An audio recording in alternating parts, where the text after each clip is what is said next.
மேற்கு தொடர்ச்சி மலைப்பகுதிகளில் பெய்து வரும் கனமழை காரணமாக அணைகளுக்கு நீர்வரத்து அதிகரிக்கப்பட்டுள்ளது. கூடுதல் தகவல்களை செய்தியாளர் மாசில்லாமணி வழங்க கேட்கலாம். மாசில்லாமணி, விவரங்கள். மோனிஷா, தமிழகத்தில் தென்மேற்கு பருவமழை தீவிரமடைந்து வருகிறது. இந்த நிலையில் மேற்கு தொடர்ச்சி மலைப்பகுதிகளில் கடந்த 3 நாட்களாக விடாமல் தொடர்ந்து கனமழை பெய்து வருகிறது. இதனால் பொள்ளாச்சி மற்றும் அதன் சுற்றுவட்டார பகுதிகளில் உள்ள குளம், ஏரி உள்ளிட்ட நீர்நிலைகளில் நீர்வரத்து அதிகரித்து காணப்படுகிறது. இந்த நிலையில் அதிக கனமழையின் காரணமாக ஆழியார் அணைக்கு நீர்வரத்து தொடர்ந்து அதிகரித்துள்ளது.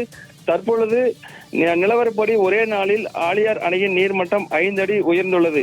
இன்று காலை 7 மணி நிலவரப்படி 120 அடி கொள்ளளவு கொண்ட ஆழியார் அணையின் நீர்மட்டம் 95.80 அடியாக உயர்ந்துள்ளது.